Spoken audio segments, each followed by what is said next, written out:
Hola, ¿qué tal? Aquí su amigo Antonio López García dándoles la bienvenida a su canal de Mente Independiente, un espacio dedicado a promover libros, escritores y editoriales del ámbito independiente aquí en México. ¿Y cuántas veces hemos llenado solicitudes de empleo, llegamos y descubrimos que nos ponen un montón de requisitos para comenzar a trabajar en ese empleo soñado? O si tú eres emprendedor, ¿qué requisitos pones para contratar a las personas que llegan solicitando empleo a tu local, negocio o emprendimiento? Algunas veces sentimos que esos requisitos son exagerados. Piden cosas sobrehumanas o casi imposibles de llevar a cabo. Pero detrás de esos requisitos, me imagino, hay una historia que sustenta el por qué están exigiendo tal o cual cosa. Y con la novela que vamos a analizar el día de hoy, Se solicita ayudante, de Alejandra T. Pichardo, vamos a descubrir que si contratamos de buenas a primeras a la primer persona que llega tocando a la puerta de nuestro local, pues podríamos llevarnos una desagradable sorpresa. Así que, sin más, vamos entrando a la reseña de este libro.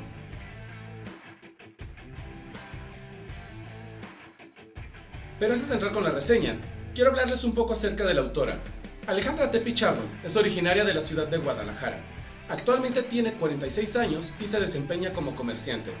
Su formación en letras se debe a diplomados que ha cursado en creación literaria por parte de SOGEM, en guión por parte de CAP y en cortometraje por parte de la productora Gangster Films. Además, ha obtenido un par de reconocimientos por su obra en actividades como Leyéndote en Chapu y por parte de PEN Guadalajara. A la fecha ha publicado en varias antologías y 2 libros, uno llamado Realidades Apócrifas y el Jamón y Se solicita ayudante, que es el que se va a reseñar el día de hoy. Así que, sin más, vamos entrando a la revisión de este texto y analicemos las fortalezas y lo que hubiera podido ser mejor en esta obra. En esta obra, Se solicita ayudante, vamos a conocer la dinámica que se da básicamente entre 2 personajes. Lorenzo, un hombre mayor que tiene una carnicería y que él considera que sería una buena idea contratar a alguien para que le apoye, dado que por su edad y la carga de trabajo ya se le hace algo muy pesado seguir manteniendo el negocio. Y Agustín, alias el buitre, que es un hombre que por azares del destino llega a esta carnicería y solicita el empleo.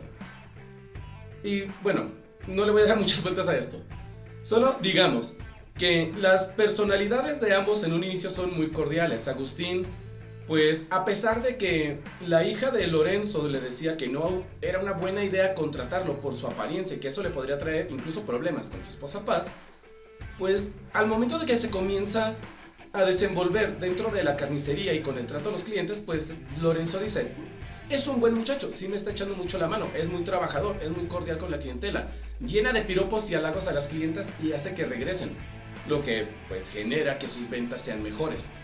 Pero con el tiempo, algo comienza a cambiar en su relación, ya que la personalidad de Agustín es muy discordante, sus pláticas carecen de sentido y llega a decir 2 o 3 cosas que realmente incomodan al señor Lorenzo. Entonces, él pues comienza a desconfiar poco a poco de su empleado, se da cuenta de que no fue tan buena idea haberlo contratado y por todo este caos mental que se empieza a generar en él a consecuencia de la interacción que tiene con el buitre, pues dice: siento que la mejor decisión que puedo tomar es correrlo, pero tengo que pensármela muy bien cómo lo voy a despedir, porque por cómo es y lo que yo creo que hace, pues eso podría traer consecuencias para mí y para mi familia. Y ya no les voy a decir nada más de la trama. Lo que sí voy a mencionar aquí es que me parece un ejercicio bastante bueno el que hizo aquí la escritora con los personajes, porque realmente pues nunca te llegas a creer del todo las cosas que dice Agustín y llegas a dudar de, pues a ver, qué de lo que está diciendo es verdad, qué es mentira, porque es completamente contradictorio entre lo que dice y hace. Y la manera en que Lorenzo responde a esa personalidad y vemos que poco a poco comienza a descender en la locura, créanme, es un ejercicio muy bueno en esta obra, pero más adelante ya les hablaré de eso. Por el momento, esa es la, digamos, trama general de este libro, y ahora sí vamos entrando a las fortalezas y lo que hubiera podido ser mejor en esta obra. Y para hablar de las fortalezas, quiero hacer aquí énfasis en dos que yo considero que son las más grandes de este trabajo. La primera, la manera en que Alejandra T. Pichardo construye sus personajes. Al menos los dos principales, que son Lorenzo y Agustín, realmente sientes que son personas reales. La manera en que se desenvuelven, la manera en que hablan, en que se expresan, las interacciones que se dan entre ellos, pues sí llegas a creer que son personas reales, que están ahí, que realmente uno es un dueño de una carnicería en algún lugar de un pueblo o de una ciudad. Y la segunda gran fortaleza es la manera en que juega con la ambigüedad en este texto. En algunas otras obras, digamos que hay situaciones que los autores comienzan a explicar y dejan cosas sueltas o sin especificar, que hacen que no sea como muy claro lo que están planteando, y eso, en lugar de, digamos, generar misterio, hacen que la historia se sienta pues extraña o confusa por la falta de información. Pero aquí, la manera en que juega con esa falta de información o cómo distorsiona los eventos que se van suscitando por lo que el buitre dice y por lo que él mismo llega a hacer, o por las cosas que Lorenzo se comienza a plantear de qué es lo que podría estar haciendo, pues la verdad está buenísimo. Porque de hecho, cuando llegas al final del libro, pues te quedas con la sensación de quién era el que estaba actuando de manera errática. ¿Realmente era el buitre, a pesar de todas las cosas que planteaba que parecían que eran meras alucinaciones de él, o que parecía que era un personaje hasta cierto punto mitómano? ¿O Lorenzo era el que estaba distorsionando todo y lo estaba sobreexagerando? Está, les digo, buenísima esa parte. Y esto de aquí, la confusión que genera entre a quién creerle, pues te mantiene enganchado en la lectura, porque quieres ir descubriendo a ver qué es lo que va a hacer el buitre, si realmente es la persona que Lorenzo piensa que es, o si realmente es la persona que el buitre asegura ser. Y la manera en que Lorenzo comienza a descender poco a poco en la locura por esta desconfianza y el miedo que siente hacia su empleado, miren, una genialidad. No voy a decir nada más aquí. Simplemente esas dos cuestiones, miren, casi perfecto. Porque hay un par de detallitos ahí que más adelante voy a mencionar. Pero el ejercicio, miren, muy bien logrado. La tercera fortaleza que debo mencionar aquí es la manera en que Alejandra T. Pichardo construye sus diálogos.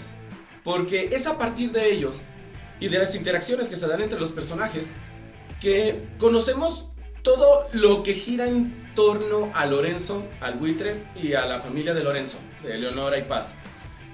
La autora no se complica además con descripciones que detengan la narrativa o que interrumpan lo que está contando para describir cómo se siente tal o cual persona, qué es lo que está pasando en tal o cual sitio.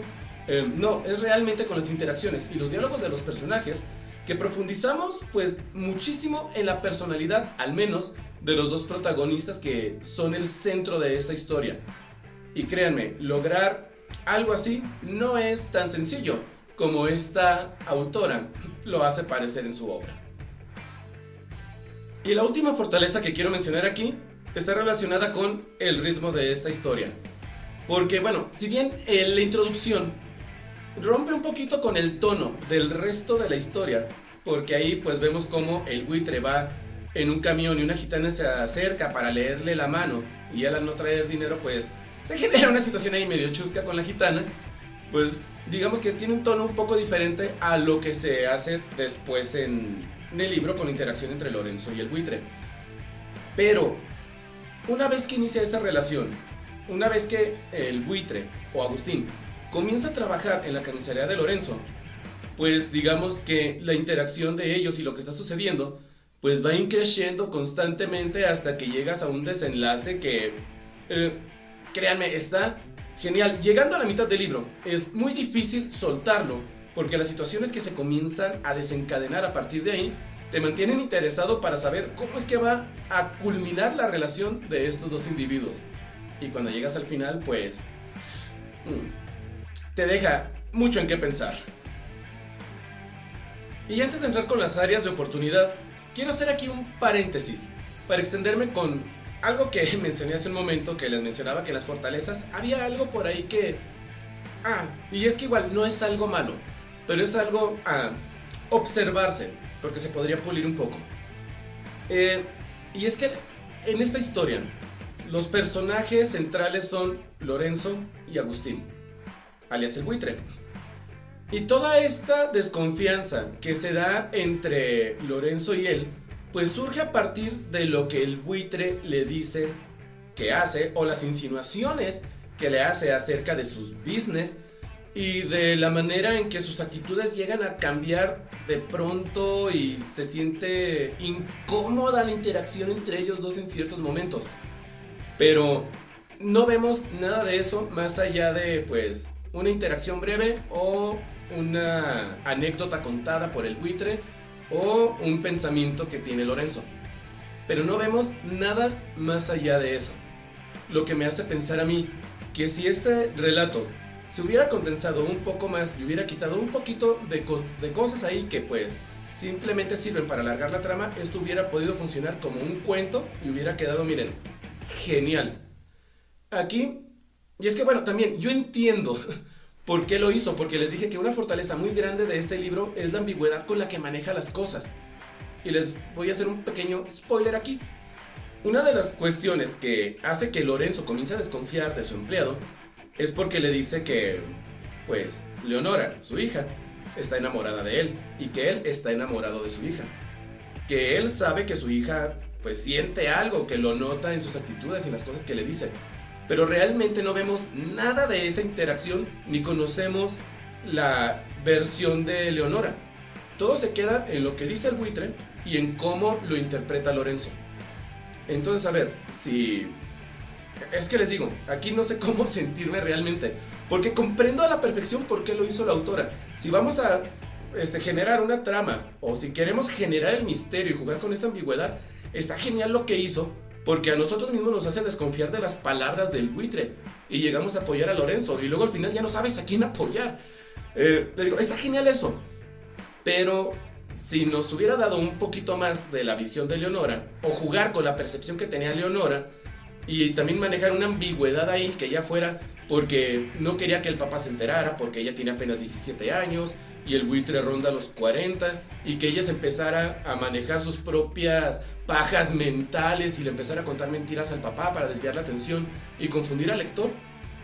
Jugar con la ambigüedad de esa manera hubiera hecho que el texto hubiera quedado pues un poquito mejor construido, porque hubiéramos conocido también la visión de otros personajes además de estos dos. Y les digo, esto no es queja y no es que esté mal, simplemente, como les digo, siento que al jugar con esta ambigüedad, uno, pues hubiera podido reducirlo para dejarlo como cuento, o dos, hubiera podido jugar con la ambigüedad también con otros personajes para darle más trasfondo, más sustento y enriquecer más a los otros personajes, o por ejemplo como Paz, la esposa de Lorenzo. En algún momento le llega a decir a Lorenzo que ella sabe que se está viendo con otra mujer, que ya se lo dijeron. Pero también hubiera sido interesante a lo mejor, pues, ver cómo llegó esta mujer a estas conjeturas o qué fue lo que le dijeron para, les digo, hacer más grande la ambigüedad dentro de las ambigüedades que ya maneja. O sea, jugar con este juego de mentiras, roles y mentiras entrelazadas, pues, hubiera construido mucho mejor esta historia. Pero como les digo, me parece un ejercicio genial el que hizo la autora. Solamente pues sí siento que se desaprovechó un poquito la oportunidad de haber conocido un poco más a otros personajes y haberle dado más foco a otras situaciones que hubieran podido enriquecer la narrativa, y que al final, al momento del desenlace, pues te hubiera quedado bien claro a cuál de los dos vas a apoyar, si a Lorenzo o al buitre. Porque, bueno, en un momentito más les voy a dar mi percepción acerca del final de esta historia. Y aquí les quiero plantear otra cuestión que yo siento que pues no es malo, pero sí te deja con una sensación al final de no sé cómo sentirme. Porque el final queda abierto a la interpretación. Por lo mismo de estas ambigüedades, de que no sabes realmente qué es lo que está pasando. Porque Lorenzo ya desconfía del buitre, pero el buitre lo único que ha hecho pues ha sido hablarle de cosas súper exageradas que bien podrían haber sido invenciones, pero las cosas que están pasando te hacen creer que pues posiblemente el buitre sí esté detrás de todo eso. Bueno, esas ambigüedades. hacen que al final, pues, te haga sentir un poco extraño. Queda muy abierto a la interpretación de qué fue realmente lo que sucedió. Yo me construí mi propia interpretación del final, no se las voy a compartir para que ustedes mismos hagan su interpretación, pero sí te deja con la sensación de... Ay, me siento un poco perdido. No es que sea anticlimático, no es que sea malo, simplemente, pues, de momento como que te hace sentir que te mueve en el piso porque te deja con más dudas que respuestas.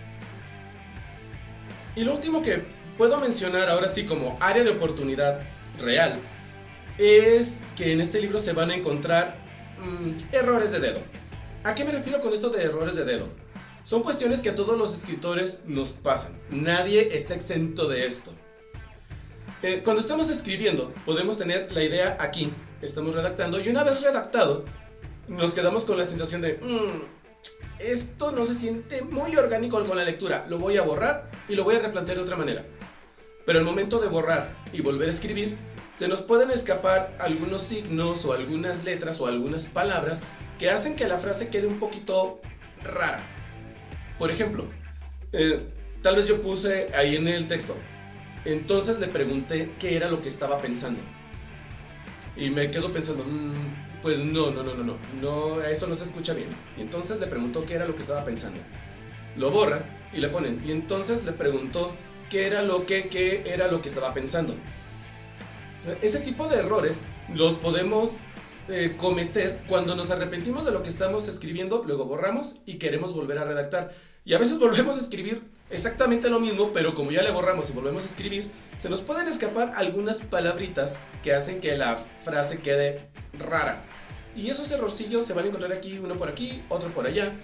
O en algunos diálogos en donde ya, por ejemplo, Lorenzo está muy exaltado, le está gritando a su empleado, pues de repente abre con signo de interrogación y cierra con signo de admiración, o al revés, abre con signo de interrogación, cierra con signo de admiración, lo que me hace pensar que pudo haber pasado esto con la autora, que al momento de estar escribiendo, vio la frase y se quedó, no, aquí lo voy a cambiar a que es pregunta, pero ya alguno de los signos se le pudo haber escapado. Y les digo, esos son los detallitos que podemos encontrar aquí. En cuanto a ortografía, pues no tengo nada que criticarle. En cuanto a redacción, pues está muy bueno. La manera en que va increciendo todo, miren, ahí no hay ningún problema. Solamente pues esa cuestión. Y como les digo, no es nada que te arruine la experiencia, solamente si vas a llegar a una frase o dos que de repente te van a brincar porque estás leyendo algo que pues está rara la frase por la manera en que terminó redactándola. Y les digo, esa sensación me da a mí, de que ya tenía alguna idea redactada, se arrepintió, se regresó, volvió a escribir la idea con otras palabras, pero se le pudieron escapar ahí algunos signos o algunas palabras de la frase previa que estaba redactando. Pero como les digo, eso nos pasa a todos. Y para finalizar, ¿qué opinión tengo en general de esta obra y a quién le recomendaría leerlo? Pues miren, de manera general les puedo decir que es un libro que vale totalmente la pena.